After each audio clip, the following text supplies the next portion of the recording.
When my daughter called me, already half dead, and yanked my jewelry box from the dresser, I packed my bag like the obedient mother I'd always been. 4 days later, I was sitting in a police station, watching her world collapse. Honey, if you're watching this, hit subscribe and tell me where you're watching from, because this story has more twists than a pretzel factory. And trust me, by the end, you'll know exactly how a pawn becomes the queen. It started on a Tuesday morning, 8:17 a.m., the kind of morning where the light falls through the blinds just enough to make you believe everything is ordinary. My house was quiet, the way it had been since Richard died 3 months earlier. The air still smelled faintly of his aftershave. I had just poured myself a cup of coffee when Melissa barged in with Daniel behind her, like vultures in designer suits. "Mom," she said, not even a hello, not even a glance at the coffee steam curling from my mug. "We need to talk about the jewelry." "The jewelry?" I asked, setting the mug down carefully. "Yes." Her eyes cut sharp. "You don't need it anymore. She hesitated, then spat it out. "You're already half dead." Daniel smirked, as if the words tasted sweet to him. My breath caught.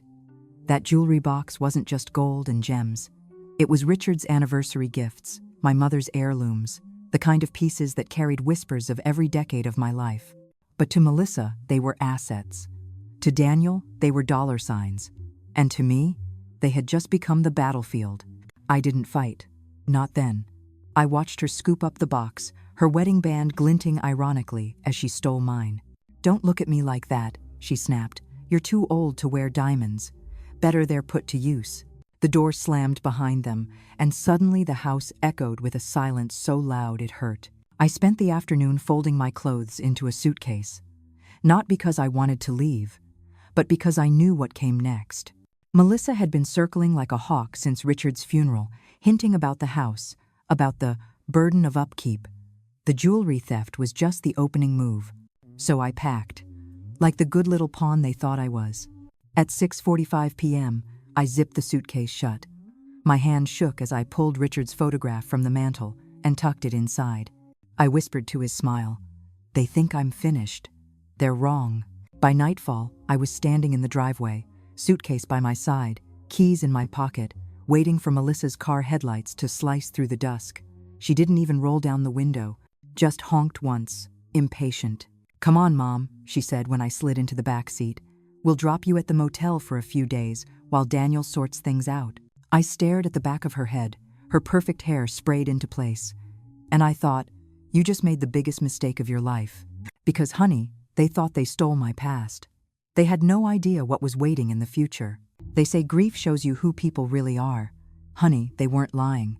After Richard's funeral, I thought Melissa would cling tighter to me. We'd buried the same man, cried the same tears. I thought losing her father would make her softer, gentler.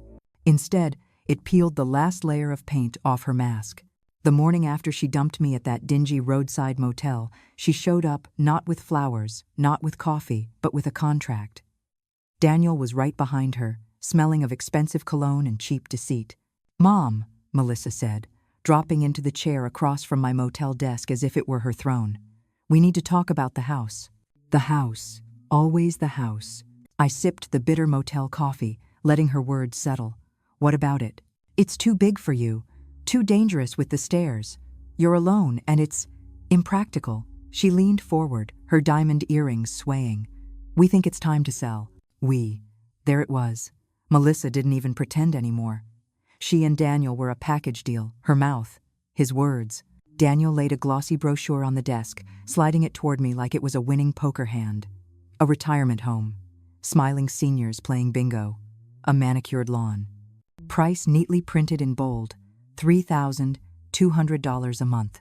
"Affordable," he said, as if that word were a blessing. I let out a dry laugh. "Affordable for who?" Melissa stiffened. "Don't be difficult, Mom. This is for your own good." "For my own good," I repeated, rolling the words on my tongue like poison. "Just like stealing my jewelry was for my own good?" Her eyes narrowed. "You didn't need it. You don't need the house either. Daniel and I can put it to better use."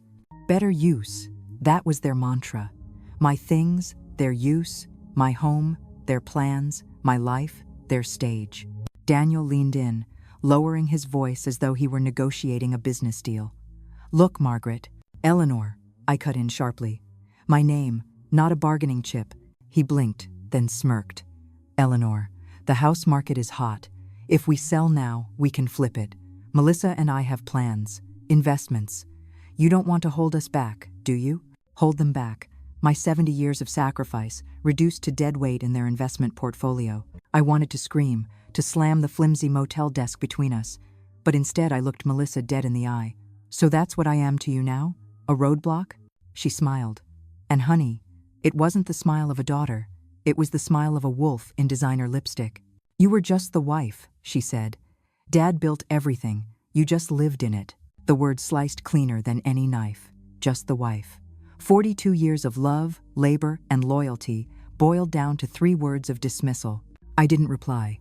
Not then. Silence was my shield. Let them think they'd won. Let them believe I'd swallow their poison like I always had. But inside, something shifted. That moment Melissa's lips curling around just the wife was the funeral of my obedience. By 11:45 a.m., they left, contract unsigned, brochure crumpled in the wastebasket. I stood at the window, watching them climb into their shiny black SUV, Melissa adjusting her sunglasses, Daniel tapping at his phone. And I whispered to the empty motel room, "You think I'm just the wife? Watch me." They didn't push me out gently, honey. They shoved. By the time the ink dried on Richard's death certificate, Melissa and Daniel were already circling like vultures who'd spotted fresh roadkill. It wasn't enough that I'd buried my husband of 42 years, they wanted to bury me too, just not in the ground. In a budget motel, in obscurity. The showdown came on a Tuesday morning, gray and humid, the kind of day where the air feels heavy with secrets. I'd been dozing in Richard's old armchair when the sound of tires crunching gravel snapped me awake. Melissa's SUV gleamed in the driveway like a predator waiting for the kill. She didn't knock. She barged in, Daniel behind her hauling 2 empty suitcases like trophies. "Mom, we've made a decision," she said, standing in my living room as though she were its rightful heir. "We've made a decision." Notice the absence of me in that sentence. Daniel set the suitcases down with a thud. "We're moving in.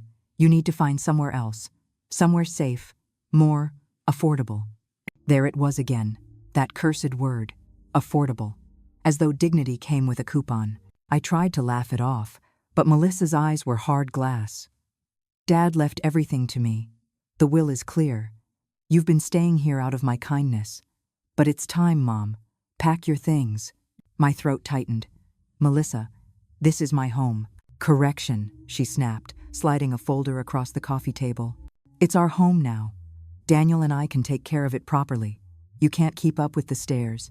You can't handle the bills. You can't manage. Manage." As if I were a child fumbling with crayons instead of a woman who'd balanced books, raised children, and nursed a dying husband through his last breath. Her final blow came soft, almost whispered, but sharp enough to bleed me dry. "Find somewhere else to die. You're useless now." I froze. Then, without a word, I walked upstairs, opened my closet, and pulled out the same battered suitcase I'd used on my honeymoon. Funny how life loops back on itself. 42 years ago, I packed it with lace and hope. Now, I stuffed it with grief and old sweaters. By 2:15 p.m., I stood on the porch, clutching that suitcase and a shoebox of photos, my whole life compressed into carry-ons. Melissa leaned against the doorframe, tapping her phone screen like I was an inconvenience, making her late. "There's a senior complex on Maple Street," she offered with fake cheer. "Very affordable. I'll send you the link." Her husband loaded my bags into their SUV like he was taking out the trash. Not a glance, not a word, just efficiency. At 3 p.m., the SUV pulled into the cracked parking lot of the Sunset Inn. The sign flickered, the neon vacancy sputtering like a dying light bulb. Melissa pressed 2 crisp $100 bills into my hand. "This should cover a few nights while you get settled," she said, like she was tipping a hotel maid. Then they left me standing there, bags at my feet, the car's exhaust still warm in the air. The Sunset Inn smelled of bleach and despair. The clerk didn't even look up as he slid me a key stamped room 14. The door stuck on its hinges, and when I shoved it open, the smell of mildew hit me like a slap. The carpet was threadbare, patterned with decades of other people's mistakes. The bed sagged in the middle like a broken promise. Towels the size of dish rags clung limply to the rack. I sat on the mattress and stared at the water-stained ceiling. In less than 6 hours, I had gone from mistress of a 3-bedroom colonial with rose bushes, Richard planted for our 25th anniversary, to a widow alone in a motel that charged by the hour if you didn't ask questions. The irony was brutal. Melissa had just inherited millions, and she'd parked her mother in a $49 a night pit stop. That night, I couldn't sleep. Every creak of the wall, every laugh from the parking lot reminded me how far I'd fallen. But grief has a way of sharpening into suspicion. Richard had been meticulous about everything: his taxes, his files, his will. He'd shown me the paperwork once, years ago, explained his wishes with clarity only an engineer's mind could manage. He'd promised me I'd always be secure. So why was Melissa holding all the keys now? Why did her words not match the man I knew? At 11:42 p.m., I sat on the sagging motel bed, clutching my phone, and made a decision that would change everything. I would call Richard's attorney, the one who had drawn up our will, the one Melissa conveniently forgot to mention. Because, honey, if there's one thing I know after 70 years, it's this: predators always underestimate the prey, and when the prey decides to fight, the hunters never see it coming. The next morning, I pulled myself together with the kind of resolve only desperation breeds. The motel's weak coffee tasted like burnt water, but it was enough to jolt me awake. At 9:05 a.m., I stood at the bus stop with my old leather purse, clutching the last $87 Melissa hadn't pried from my life. The bus smelled of diesel and regret, but it carried me to the one man I knew I could trust: Richard's attorney, Charles Whitman. Charles wasn't just any lawyer. He had been in Richard's corner for decades: house closings, business contracts, even the time Melissa wrecked her first car and we had to fight the insurance company. If anyone knew the truth about Richard's will, it was Charles. His office sat on the 12th floor of the Harrington building, a tower of glass and steel that gleamed against the morning haze. I pushed through the revolving door at exactly 9:47 a.m., heart hammering like a drumbeat. The receptionist, a young woman with perfect hair and bored eyes, looked up. "Do you have an appointment?" "No," I said, gripping the counter. "But tell Mr. Whitman that Eleanor Hayes is here. He'll want to see me." 5 minutes later, Charles emerged from his office. He was older now, silver hair, glasses sliding down his nose, but his handshake was warm and steady. "Eleanor," he said softly, "I was wondering when you'd come." We sat in his office, sunlight slanting across shelves lined with legal tomes. He studied me over his glasses. "Melissa told me you were traveling." My blood ran cold. "Traveling? She told you that?" "Yes. She said you were too distraught after Richard's passing, so she'd handle the estate matters." He frowned. "You mean you weren't at the reading of the will?" "Charles," I whispered, "I didn't even know there was a reading. Melissa told me Richard left her everything. She said I got nothing." For the first time in days, I saw anger spark in someone's eyes other than my own. Charles reached for a thick file folder, the edges worn from use.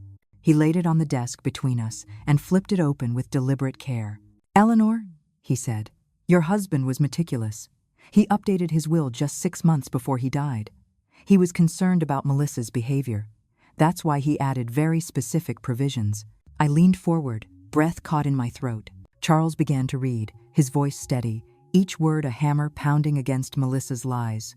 "I, Richard Allen Hayes, being of sound mind and body, do hereby bequeath to my beloved wife, Eleanor Grace Hayes, our primary residence at 214 Willow Lane, including all furnishings and personal effects. Additionally, I leave her 70% of all financial assets, investments, and accounts, totaling approximately $22 million. My vision blurred. $22 million. The house. Everything I'd built with Richard, he'd protected it for me. Charles continued.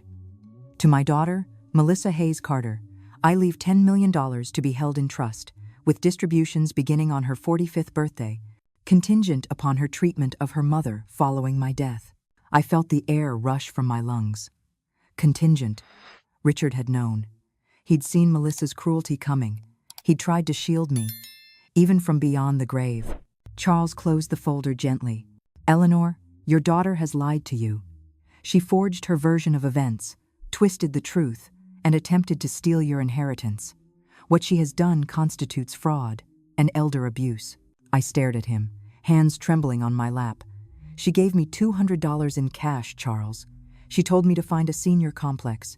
She said I was useless. His jaw tightened. Then she has violated the very condition that determined her inheritance, which means, legally, that 10 million is now yours. Eleanor, you're not inheriting 22 million. You're inheriting 32 million. Plus the house. Plus everything inside it. The words hit me harder than Melissa's betrayal ever could. 32 million. Mine. The irony was so sharp it almost made me laugh. Melissa had clawed at my life so desperately, she had triggered the very claws designed to protect me. I pressed my palms to the desk, trying to steady myself. What do I do now? Charles leaned forward, his eyes kind but fierce.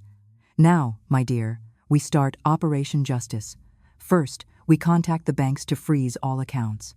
Every asset Melissa has touched will be locked down. Then we inform the authorities of her fraudulent behavior. She will not get away with this. For the first time since Richard's death, my spine straightened. Freeze everything, I said. Charles picked up the phone. As he spoke to the bank, I stared out the window at the city below, people scurrying like ants, unaware that my world was tilting back into balance. At 11:32 a.m., Charles ended the call. It's done. All accounts are frozen. If Melissa tries to use a single dollar, her cards will be declined. Her accounts are locked pending verification. The satisfaction was almost sweet. Almost, but then my phone buzzed. Melissa's name flashed on the screen. I answered, my voice steady. Mom, there's some kind of mistake, she said, panic cracking her perfect composure. The bank just froze everything. My cards aren't working. What did you do? I let the silence stretch, then spoke slowly, savoring each word. Hello, Melissa. I'm sitting in Charles Whitman's office. You remember him, don't you? Your father's lawyer. The one who read the real will. To an empty room. Her gasp was sharp enough to cut glass. Mom, I don't know what you think. I think, I said, my voice calm as steel, that you underestimated me. Again. The line went quiet. For the first time, Melissa had no words. And honey, let me tell you something. When a manipulator falls silent, that's the sound of their empire crumbling. By noon, the dominoes had already started to fall. Charles had barely hung up with the last bank when his phone lit up with a return call from the county registrar. Title deeds, investment accounts, insurance policies. Every document Melissa thought she had under lock and key was now suspended, frozen in place like flies trapped in amber. At 12:17 p.m., I sat in Charles's office chair. His leather creaked beneath me as he walked me through each step. Every account Melissa tried to transfer into her name is now under investigation. The utilities she switched over to her billing address? Suspended. The property tax auto-pay she initiated this morning? Cancelled. He paused, a smile tugging at the corner of his lips. As of right now, Melissa controls nothing. The irony was so sharp, it felt almost poetic. She had stormed into my house, waving papers, and pronouncing herself queen of the castle. And yet, with a few phone calls, I had pulled the rug right out from under her designer heels. At 12:42 p.m., my phone buzzed again. Melissa. Her voice came shrill, breaking through static. Mom, what did you do? My card was declined at the gas station. Daniel tried to pay our contractor, and the check bounced. Do you have any idea what you've caused? I let the silence drag for a beat, then leaned forward. Do you remember what you told me 2 days ago, Melissa? Find somewhere else to die. You're useless now. Her breath caught. I didn't mean it like that. I was upset. I was grieving. No, I said, my voice calm, steady, unshakable. You meant exactly what you said, and now you get to live with the consequences. Mom, stop this. You don't understand how complicated these accounts are. Dad trusted me to handle the finances. I smiled, though she couldn't see it. Funny you should say that, because according to your father's real will, he trusted me with 70% of everything. And you? You only had a conditional trust, conditional on treating me with dignity, which you failed spectacularly. Her voice rose, sharp as glass. That's not fair. Fair? I repeated, letting the word hang heavy. Fair was 42 years, of meals cooked, laundry folded, birthdays planned, and tears wiped. Fair was me standing by your father's hospital bed, holding his hand until his last breath. You think this is about fair? No, Melissa. This is about justice. There was a pause, then a trembling attempt at control. "Mom, listen. We can work this out. Just meet me. We'll talk. I'll make it right." "Make it right?" I almost laughed. "Honey, you don't get to steal a house, forge papers, toss your mother into a $49 a night motel, and then smooth it over with coffee and apologies. That's not how this game works." Her tone shifted, cold steel under sugar. "If you press charges, Mom, you'll destroy this family. Do you really want to be the reason your grandchildren grow up without a mother?" Ah, there it was, the manipulation. She thought dangling the children like bargaining chips would break me. But she'd forgotten one thing. I'd already hit rock bottom, and from there's nothing left to fear. I leaned back in the chair, letting my words drop like a gavel. "Melissa, you've made your choice, and now you'll face the consequences. Watch me." The line went silent. Then a click. She'd hung up. Charles watched me with quiet approval. That, he said, was the voice of a woman taking back her power. By 2 p.m., the wheels of justice had begun to turn faster than even I expected. Detective Rodriguez from the Financial Crimes Unit called Charles's office to confirm they'd opened a case. "The documents Melissa provided to the bank were forgeries," she explained, her voice cool and precise. "Not amateur work either. Someone with financial connections helped her draft them. We'll be looking into Daniel as well." "Good," I said, surprising even myself with the strength in my voice. They both thought they could outsmart me. Time to show them who's really holding the cards. That night, back in the dingy motel room, I heard the echo of Melissa's words in my head, "Find somewhere else to die." I stared at the cracked ceiling and whispered to the darkness, "No, Melissa, I'm finding somewhere else to live, and it's the home your father left me." At exactly 8:30 p.m., my phone buzzed again. Daniel this time. "Margaret," he began smoothly, as if charm could undo fraud. "Let's not make this ugly." Melissa was emotional. Things were said that shouldn't have been said. But dragging lawyers into this, freezing accounts, that's excessive. Excessive. That word landed like a slap. Excessive is throwing your 68-year-old mother-in-law into a motel with $200 and a pat on the head. I snapped. He chuckled nervously. "You don't want to involve the police.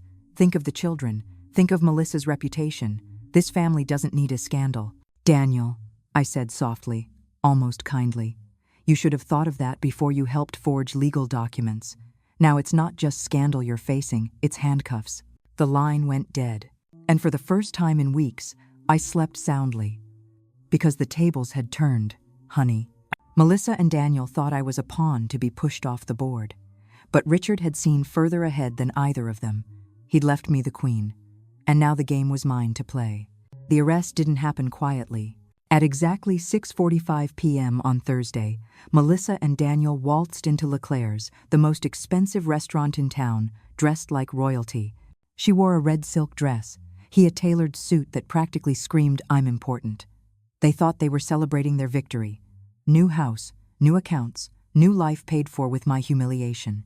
What they didn't know was that the victory party was about to turn into a perp walk. Detective Rodriguez had promised me, "We'll take them in publicly. People like this fear shame more than handcuffs." And she was right.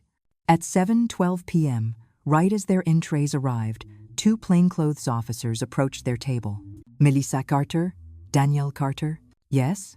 Melissa smiled her perfect smile, the one she'd weaponized since high school. The badges flashed. The handcuffs glinted. Gasps rippled through the restaurant as forks clattered onto plates. Melissa's smile cracked, then shattered. "You're under arrest for fraud, elder abuse, and conspiracy to commit financial crimes." Daniel stood, indignant. "This is ridiculous. My wife is a devoted daughter." "Save it for the judge," one officer cut in. The other snapped cuffs around Melissa's wrists. She shrieked, "You can't do this! My father left me everything. I own that house." I wasn't there, but Detective Rodriguez later told me she watched Daniel's face pale as their credit cards were declined right there at the maitre d's station. Their world, built on lies and forged documents, collapsed in under 5 minutes. By 8 p.m., they were booked downtown. But honey, that was just Act 1. The next morning, while I sat in Charles's office, sipping real coffee instead of motel sludge, another storm blew in. Not Melissa, not Daniel. No, this time it was his mother, Caroline Carter. If Melissa was entitled, Caroline was entitlement incarnate. She swept into the office in pearls and perfume so thick it could choke a horse, sat down without being invited, and crossed her legs with the confidence of a queen addressing her subjects. "Mrs. Hayes," she said crisply, "we need to discuss this unfortunate situation." I raised an eyebrow. "Unfortunate? Your son helped forge legal documents and threw his 68-year-old mother-in-law into a motel. That's not unfortunate. That's criminal." Caroline waved a manicured hand as if brushing away lint. "Daniel was misguided, misled by your daughter's ambition. But prosecuting him? Dragging this through the courts? That helps no one, least of all the children." There was the grandchildren card. Always the trump card manipulators pulled when cornered. Charles leaned forward. "Mrs. Carter, are you suggesting my client drop charges?" "I'm suggesting," she said smoothly, "a settlement, a generous one. Kevin's family," she corrected herself quickly. "Daniel's family is prepared to compensate Eleanor for her inconvenience." "Inconvenience?" I repeated flatly. "You call identity theft and fraud an inconvenience?" $5 million, she said, ignoring my bite. "Tax-free, cash, in exchange for dropping all charges." Charles started to protest, but I held up my hand. "Let me handle this." I turned to Caroline. "You think my silence is worth $5 million? Her smile sharpened. "I think it's worth more than your dignity. Trials are messy. Secrets come out. Are you sure your late husband's business was as clean as you believe?" The threat slid across the table like a snake. She thought she had me cornered. I leaned in, my voice low, steady. "Caroline, your son and my daughter underestimated me once already. Don't make the same mistake. I'd rather lose every dime than let criminals walk free." Her composure flickered, just for a heartbeat. Then she stood, smoothing her skirt. "Very well, but remember you could have avoided what's coming." She swept out of the office like a storm cloud, leaving the faint stench of arrogance behind. That night, Melissa called from the jail's payphone. Her voice was frantic, high-pitched, nothing like the icy calm she wielded at home. "Mom, please, listen to me. Caroline's making things worse. She doesn't understand. I didn't mean for it to go this far. I just wanted security." "Security?" I snapped. "You had a husband, children, a roof over your head, and you threw me out of mine." Tears broke through her words. "I was scared, Mom. Dad always handled everything. When he died, I panicked. I thought if I didn't take control, I'd lose everything." "You did lose everything," I said coldly, "because you forgot one thing: your father trusted me, not you. And he built protections into his will because he knew exactly what you were capable of." There was silence, then a broken whisper. "Am I going to prison?" "Yes," I said simply. "And you earned every second of it." The line went dead, and for the first time, I felt no guilt. By 11:30 p.m., I sat in my motel room, the hum of the broken air conditioner filling the silence. My phone buzzed one last time, this time an unknown number. "Mrs. Hayes," a clipped voice said, "we need to talk, privately. It's about your late husband." I frowned. "Who is this?" "A friend," the voice replied. "Let's just say, not everything Richard left behind is as clean as it looks. Meet me tomorrow at noon, or risk losing everything again." The line cut out before I could answer. I stared at the phone, my stomach twisting. Just when I thought I'd regained control, a darker shadow loomed. Because, honey, victory never comes without another twist in the game. I thought the war was over. Melissa behind bars, Daniel exposed. Caroline retreating with her pearls and empty threats. Everything should have been finished. But at 12 sharp the next day, as promised, I found myself in a quiet corner booth at Harper's Diner, staring into the face of a woman who looked like she'd walked out of a detective novel. Her name was Carol Chen, a private investigator with sharp eyes and a sharper tongue. She slid a thick manila envelope across the table between our coffee cups. "Mrs. Hayes," she said, "I was hired once by your husband to clean up loose ends. I think you should know what I found." My stomach clenched. "Loose ends?" Carol leaned back, crossing her arms. "Your husband, Richard, wasn't just the meticulous engineer and doting father you knew. He was also creative with money, too creative. He ran payments through shell companies, moved funds through consulting contracts that didn't exist, and let's just say he had ties to men who didn't wear suits from Macy's." The room spun. "Are you saying my husband was laundering money?" Carol didn't flinch. For over a decade, millions flowed through his accounts. On paper, it looked legitimate. In reality, it was blood money. Some of it came from organized crime families, old names you'd rather not know. I gripped the edge of the table. No, Richard was honest. He was stubborn, sometimes condescending, but honest. He wouldn't. She cut me off, pulling out photocopies of contracts, invoices, bank transfers. Each page bore Richard's signature, his neat engineer's handwriting unmistakable. He was careful. He left nothing to chance. Except one thing. What's that? My voice barely carried. You. He never told you. He built a fortress of lies, but he left you standing in the courtyard. I stared at the papers, my throat tight. The man I had trusted for 42 years. The man who had held my hand when I buried my mother, who kissed me goodnight even in the middle of arguments, had been living a double life. Carol's tone softened.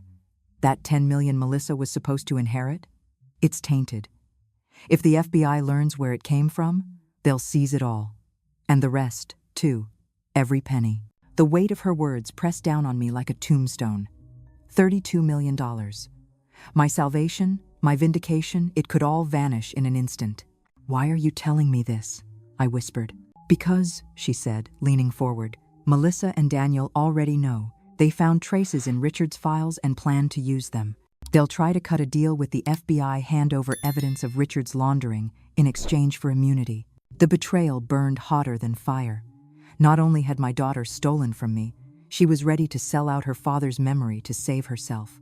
And if they do, I asked, then you don't just lose the money. You risk being dragged down with them. Benefiting from criminal proceeds is still a crime, even if you didn't know. I stared at the window, the world outside blurred by tears I refused to shed. So, I lose either way. Carol shook her head. Not if you act first. You could go to the FBI voluntarily, come clean. You'd lose a lot, but maybe keep your house, maybe keep your freedom. The words felt like a knife twisting in my gut. Freedom, house. I'd just clawed them back, and now I was being told they could disappear again. At 1:37 p.m., I walked back to the motel with the envelope pressed to my chest. I locked the door and spread the papers across the bed. Line by line, contract by contract, Richard's empire unraveled before my eyes. Payments to companies that didn't exist. Checks written to phantom consultants. Dates that lined up perfectly with scandals I remembered seeing on the news.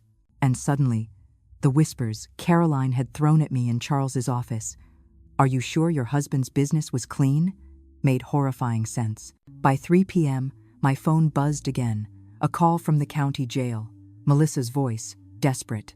"Mom, you don't understand. Dad wasn't who you think he was. Kevin Daniel found proof. We can protect ourselves if we hand it over, but we need you to cooperate." I stayed silent. "Mom, please. If the FBI finds out before we act, we all lose everything. Help us, and we'll make sure you get to keep the house. Maybe 5 million. Enough to live comfortably. Isn't that what you want?" There it was, the bargaining chip. She thought money was still the only language I spoke. Finally, I answered, calm and cold. "Melissa, you told me to find somewhere else to die, but maybe it's you who needs to find somewhere else to live. Because when the FBI comes knocking, it won't be my door, they're breaking down." She sobbed. "Mom, don't do this. Think about the grandchildren." But I hung up. At 5:22 p.m., I called Charles. "I need the name of the best federal agent you know. Tonight." "Eleanor," he said carefully. "Once you go down this road, there's no turning back." "Good," I replied. "Because, honey, I've spent too many years turning back. Now it's time to move forward, even if it burns everything down." That night, as the motel's neon sign flickered outside my window, I stared at the papers one last time. Richard's lies, Melissa's betrayal, Daniel's schemes, Caroline's threats. And I made my decision. If the fire was coming, I'd rather light the match myself than wait to be consumed. I didn't sleep that night. The papers from Carol lay scattered across the motel bed like bones dug up from a graveyard, each one whispering truths I didn't want to hear. Richard's secrets, Melissa's betrayal, Daniel's schemes, Caroline's threats. By 7 a.m., I was sitting in Charles's office again, hands wrapped around a coffee mug I hadn't touched. Across from me sat Agent Sarah Martinez, of the FBI's serious eyes, hair pulled back, voice that carried authority. "Mrs. Hayes," she said, "you understand what you're doing? Once you step into this, there's no pretending you didn't know.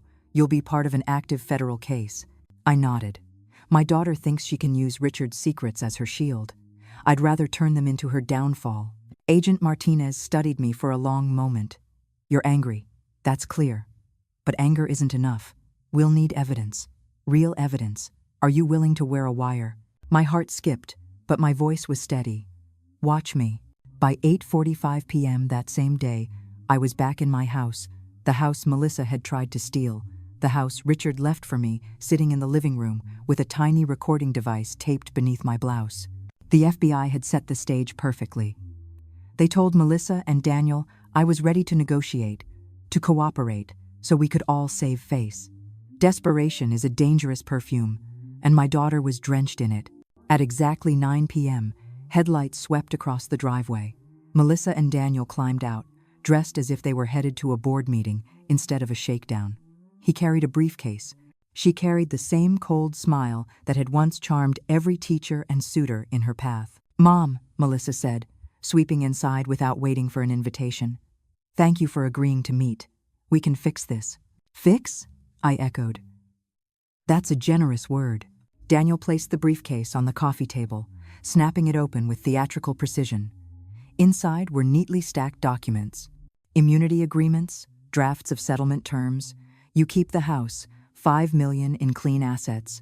We all walk away. "Clean assets," I repeated, letting the words drip with contempt. "That's an interesting phrase." Melissa's smile faltered. "Mom, don't start. The important thing is we all protect each other. If the FBI learns the full extent of Dad's business, none of us walk away with anything." I leaned forward, my hands folded, the recorder beneath my blouse catching every syllable. "And what do you get?" Daniel didn't hesitate. "Our reputations, our freedom, our lives." There it was, the confession wrapped in arrogance. I tilted my head. "Tell me, Daniel, when did you first discover Richard's extracurricular activities? Before or after you forged documents to steal from me?" His jaw clenched. "That's irrelevant." "Not to the FBI," I said softly. Melissa's eyes widened. "The FBI? Mom, you didn't—" I cut her off with a thin smile. "You always underestimated me, Melissa, but Richard didn't. He left me protections. And now, I've made sure those protections extend further than you ever imagined." Melissa's voice cracked, desperation breaking through. "Mom, please, we can handle this privately. Don't drag outsiders in. We're family." "Family?" I leaned back, my voice sharp as a blade. "No, family doesn't forge wills. Family doesn't throw their mother into a motel with $200. That's not family, Melissa. That's DNA." At that exact moment, the front door burst open. FBI agents swarmed in. Guns drawn, voices commanding. "Daniel Carter, Melissa Carter, you're under arrest for fraud, conspiracy, and attempted extortion of a federal witness." The color drained from Melissa's face as agents cuffed her wrists. "Mom, how could you?" she gasped. I stood, my voice calm, almost gentle. "The same way you could steal from me, sweetheart, except my way is legal." Daniel tried to protest. "This is entrapment. You can't use that recording." Agent Martinez stepped forward, cool and unshaken.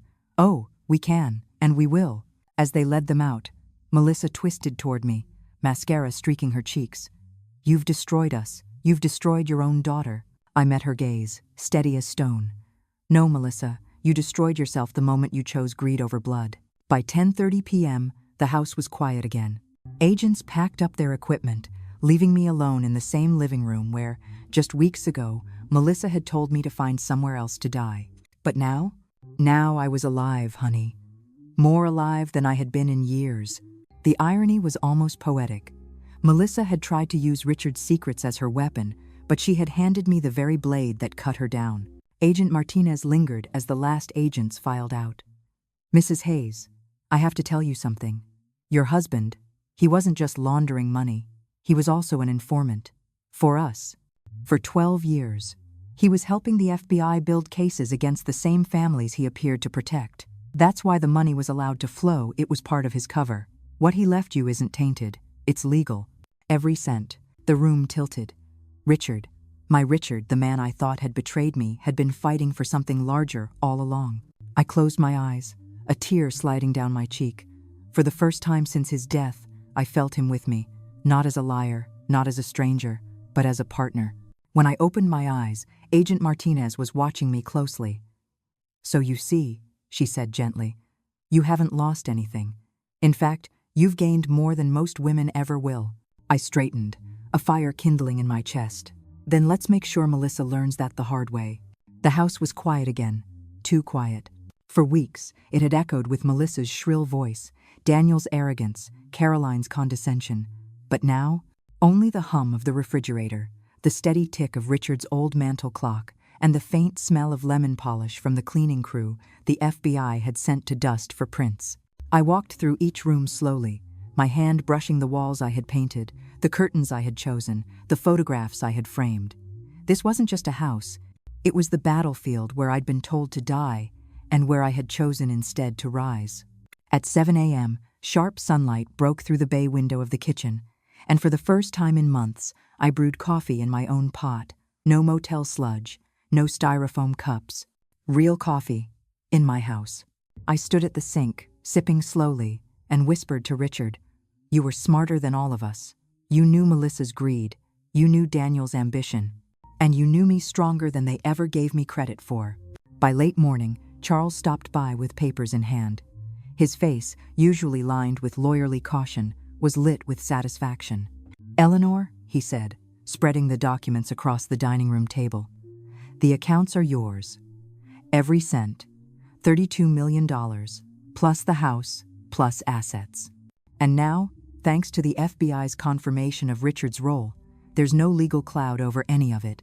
I let out a long breath I hadn't realized I was holding.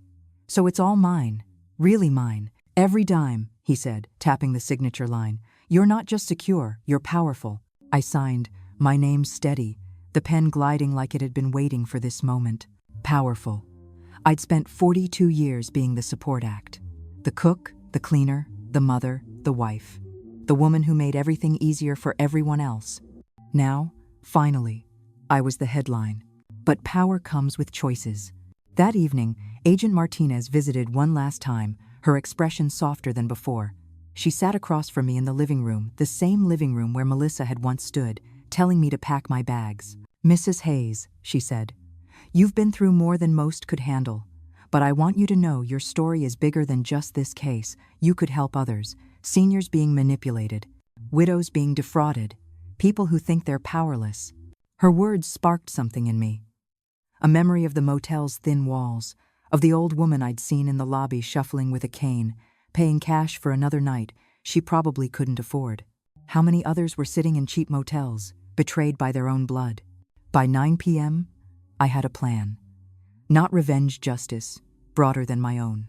The Eleanor Hayes Foundation for Elder Protection was born that night on a yellow legal pad, drafted in my handwriting with Charles promising to file the paperwork in the morning. 15 million of my inheritance earmarked for legal aid, shelters, and education. My pain turned into power. 2 weeks later, the house no longer felt like Richard's, or Melissa's, or anyone else's. It was mine. The master bedroom, once filled with Richard's heavy oak furniture, now had white walls and sunlight spilling across new curtains I'd picked myself. The study Daniel had wanted to turn into a wine cellar became my art studio, where an unfinished canvas sat on an easel, waiting for me to fill it with color. Melissa's designer chaos? Bagged and dumped on the porch. Let her collect it when she made bail. Of course, the story didn't end quietly. Channel 7 News showed up with cameras, asking for an interview. At first I resisted, but then I remembered Agent Martinez's words. You could help others. So I sat beneath the bright lights and told my story: the betrayal, the fraud, the forged will, the motel, the FBI sting, not for sympathy, for clarity, for warning. If you're watching this, I told the anchor, looking directly into the camera, and you've been told you're useless or unwanted or just a burden, don't believe it. You're more powerful than they want you to think. Sometimes the pawn becomes the queen. The interview aired the next night. My phone lit up with messages, strangers thanking me, women telling me their own stories, some even asking for help. The foundation had its first clients before the paperwork was stamped. Melissa wrote to me from prison. 17 letters in the first 3 months. Apologies, excuses, explanations. I read the first 2, then stopped. In her last one, she begged me to let the grandchildren visit. "They'll grow up thinking I'm a monster if you don't let me explain," she wrote. I set the letter down, staring out the window. Monster? No, just a woman who made choices. Choices with consequences. My grandchildren would grow up knowing the truth. Their mother tried to destroy me, and I refused to be destroyed. If they chose someday to seek me out, I'd open the door. But Melissa? She had locked hers from the inside. 6 months after Richard's death, I stood in my art studio, staring at a canvas. On it, I'd painted a woman standing in sunlight, her face turned toward the horizon. Strong, independent, unafraid. It didn't look like the grieving widow who had packed her life into a single suitcase at the Sunset Inn. It looked like me now. Powerful, alive, free. I poured myself a glass of wine, expensive, the kind Daniel once boasted about buying with investment money. Except this bottle was mine, purchased with funds Richard had earned in partnership with the very FBI agents who had helped save me. I raised the glass to the empty room and whispered, to Richard, who thought ahead, to Charles, who fought beside me, to Agent Martinez, who gave me courage, and to Melissa, who taught me that family isn't blood, it's loyalty. I took a sip, savoring the moment, because, honey, the best revenge isn't getting even. It's becoming everything they swore you'd never be. She told me to find somewhere else to die. Instead, I found somewhere else to live right here, in my house, with my future, my money, and my dignity intact. Family? No, that's just DNA.